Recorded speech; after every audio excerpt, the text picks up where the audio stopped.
Ladies and gentlemen, brace yourselves because what just dropped out of Washington, D.C. has the entire political world spinning. Moments ago, New York's own Attorney General Letitia James, the same woman who built her entire career on getting Trump, was indicted by President Donald J. Trump's DOJ on federal mortgage fraud charges. That's right, guys. The hunter just became the hunted. Now, here's where it gets wild. This isn't just one indictment. In fact, it is the opening shot of something much bigger. Sources inside the justice system are saying that the probe is expanding. And next on the radar are the FBI officials that are tied to the Arctic Frost wiretap scandal. And yes, Jack Smith himself. Guys, this is so wild. The so-called deep state is absolutely trembling tonight. So as if that wasn't enough, while the DOJ drops this hammer, the media's entire narrative just collapsed. MSNBC of all networks just admitted Trump was right about his Middle East peace strategy. They're calling it remarkable. Think about that. Letitia James indicted, right? FBI is under fire. And you got Jack Smith sweating bullets, and the same media that mocked Trump, they're now praising Trump. Like this folks here, this right here, this is the moment that the tables finally turn. So buckle up because in the next couple of minutes, I want to dive deep into the collapse of Letitia James, the panic inside the FBI, and the one headline that even the mainstream media just could not spin. Hit the like button and subscribe, folks. I appreciate the support. Guys, the political earthquake hit just after 10 a.m. Eastern when the Eastern District of Virginia unsealed a 4-count federal indictment against New York Attorney General Letitia James, charging her with bank fraud, false statements to a financial institution, and perjury related to a 2018 mortgage application. Now, if you think Letitia James is guilty, drop a guilty down below. If you don't think so, let me know as well. Now, this isn't rumor. This came straight from the U.S. Attorney's Office under President Donald J. Trump's Department of Justice. The indictment alleges that James falsely claimed a Virginia property was her primary residence in order to secure a lower interest rate while collecting rent on it during the entire time. Now, the irony, this is the same woman who accused President Trump of overvaluing Mar-a-Lago, claiming it was worth $18 million. And now she's accused of defrauding a bank, precisely the crime that she tried to pin on him. Now, you really can't script this level of poetic justice even if you tried. So within minutes of the indictment, Letitia's team went into crisis mode. Her communications director abruptly canceled all press events. Then this very shaky statement dropped on social media. These attacks will not silence me, is what she said. But viewers noticed the cracks immediately. Her tone sounded less defiant and more desperate. She blamed Trump's revenge machine and hinted at political persecution.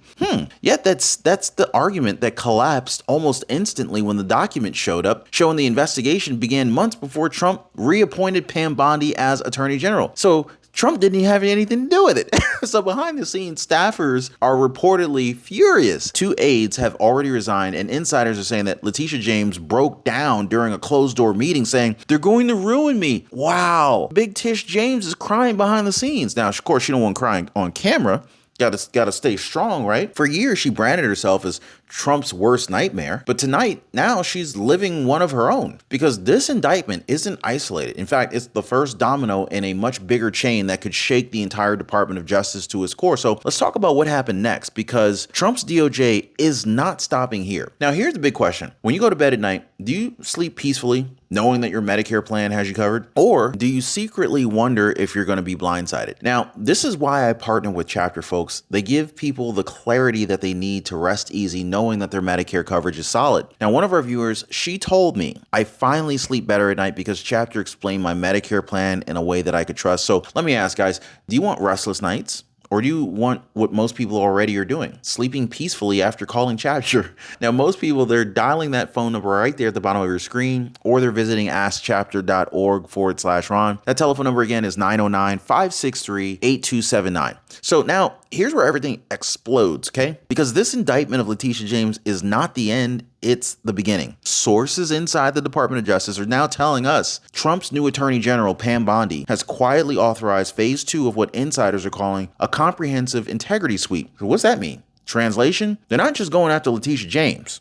They're going after everyone who weaponized federal power for politics. So Bondi's team has now expanded subpoenas to former FBI officials, guys. Former FBI officials involved in the so-called Arctic Frost program, the covert surveillance effort that reportedly targeted 8 sitting Republican senators, including Lindsey Graham, Marsha Blackburn, and Josh Hawley. That's right, guys. Agents spying on elected lawmakers, and only Republicans, by the way. This is a direct violation of constitutional oversight in every sense and direction. And so now Senator Chuck Grassley, he stepped in, demanding that the DOJ turn over every classified memo and intercept log linked to Arctic Frost. So he's saying no hearings, no funding, no nothing until this rot is exposed. So you want to talk about political whiplash? Under Biden, conservatives were the ones that were being investigated, but under Trump, it's the investigators that are facing the heat. But what's even more shocking, some of these same FBI agents were also cross-assigned to the Jack Smith Special Counsel office during the 2023-2024 election cycle. So if Arctic Frost proves illegal, it doesn't just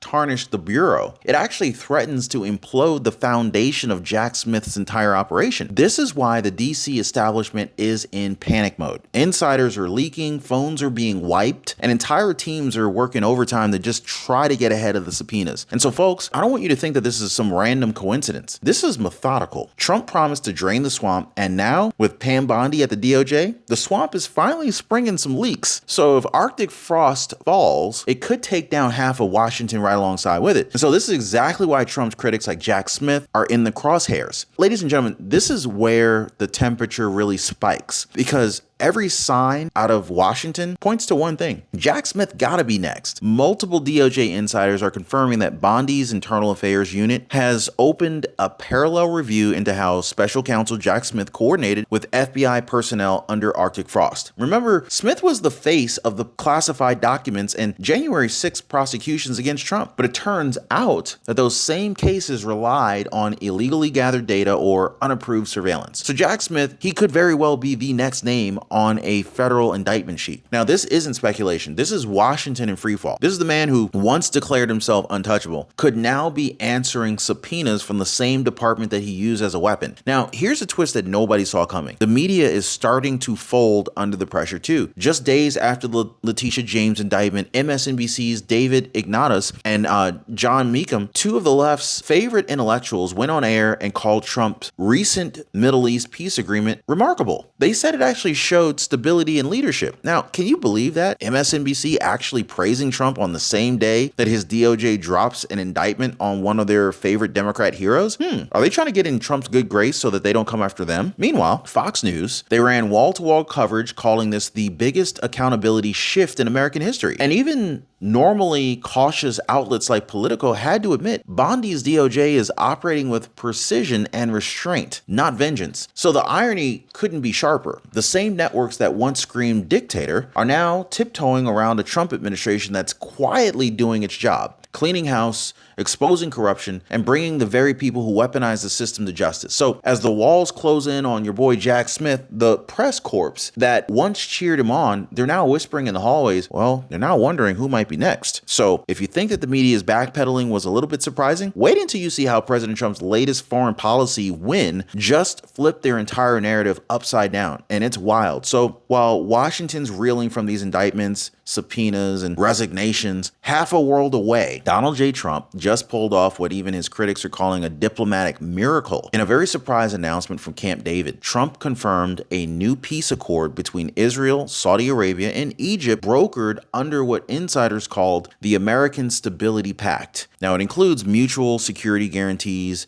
joint anti-terror intelligence, and the release of 47 hostages from Gaza. Even MSNBC, yes, MSNBC had to admit this is the most significant step toward lasting peace in the region since the Abraham Accords. The same network that mocked Trump's foreign policy is now finding itself saying that he's achieved something Biden never could, probably never could have dreamed of it. So here's where the emotional punch lands. While Trump is bringing peace abroad, he's also bringing justice at home. The very same week Letitia James is indicted, the Department of Justice's Internal Corruption Task Force quietly shut down 3 long-running special projects created during the Biden era. Now, I want you to understand that these were off-books data programs allegedly used to monitor journalists and political opponents, one of which was directly tied to the FBI's Arctic Frost operation. So It's not just an operation. This is not just an investigation anymore. This is a purge of the deep state. Now, people forget Trump warned about this back in 2016. Now, if anybody remembers Trump warning about this, drop a 2016 down below. He said that the system is rigged, but together we're going to unrig it. Anybody remember that? I hope you do. Anyway, so now he's doing exactly that. One case, one indictment, one reform at a time. Now, if you think that the so-called deep state isn't feeling it, listen to this. Reports are now saying over a dozen senior FBI officials have requested early retirement packages since Bondi's DOJ review began. I don't think there's no way that's a coincidence. This is a wave of panic. They're like running out the building because they know the building's on fire now. Trump is proving that peace and accountability aren't opposites. They're two sides of the same leadership coin. And speaking of accountability, by the way, Letitia James once made her name attacking Trump's businesses, but her past may be the very thing that seals her fate. So I want to rewind just for a second, guys, because to really grasp the magnitude of how massive this moment is, you really got to look back at Letitia James's history. This is the same woman who, back in 2019, vowed to shine a light into every dark corner of the Trump organization. Her words, not mine. She went on national television and said that she would use every legal tool to take him down. She froze his assets. She called Mar-a-Lago a club, not a home. She accused his family of systemic fraud. And now, 5 years later, it's her who stands indicted for defrauding a bank using a false primary residence claim. You can't write the irony, folks. Not irony like this. The prosecutor became the defendant and the accuser became the accused. It's crazy. It's like Trump dropped the biggest, massive reverse Uno card that exists. So now even Pam Bondi, now Attorney General, said it best. The justice system is not a weapon. It is a mirror. And sometimes the mirror reflects the truth that people don't want to see. That's a powerful statement. But Letitia James' case isn't about hypocrisy, or at least it's not just about hypocrisy. It's also become a trigger for the congressional oversight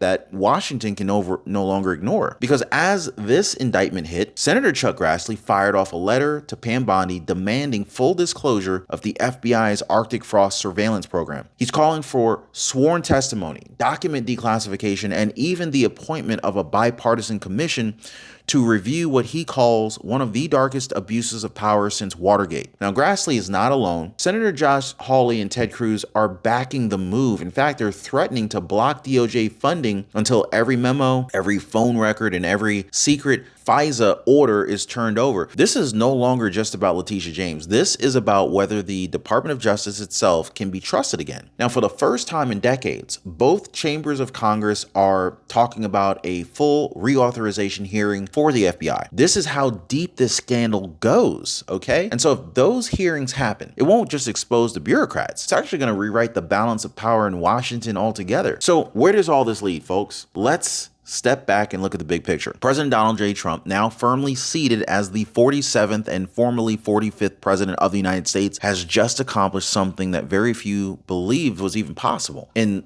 less than a year back in office, he's flipped the entire justice system on its head, turning the spotlight from political persecution to political accountability. Letitia James' downfall is more than a scandal. This is a symbol. It shows that weaponizing government against your enemies has consequences, and it sends a very chilling message through every agency that once thought it could act without oversight. All that's done. It's over. Not anymore. Let's not pretend that this is over, okay? President Trump's enemies still hold influence in the media, in academia, and in the bureaucratic shadows of DC. And as this cleanup intensifies, they're going to push back, and they're going to push back hard. We can expect that. I want you to expect lawsuits, expect leaks, and all sorts of desperate narratives about political retribution. We're smart enough to expect that, right? But here's the truth. Trump's approval numbers are climbing. Independent voters who once doubted him are seeing results, lower inflation, stabilized markets, and now a historic peace deal that really has the world calling him the comeback president. Even some people in the mainstream media are finally admitting it. He's doing exactly what he said he was going to do. So what happens next? Does the DOJ's house cleaning continue? Will Jack Smith face the same accountability that Letitia James now does? And how deep does this Arctic Frost operation really go? I want you to tell me, because this is the moment when Americans decide whether they want transparency or they want tyranny, accountability or arrogance, truth or propaganda. So if you believe in exposing corruption, in supporting a president who fights for you, not the elites, then make sure you stay tuned, because this story is not ending. In fact, it's just the beginning. Like, subscribe, and share this video everywhere. The truth deserves to be heard, because history is unfolding right before our eyes. We'll see you next time.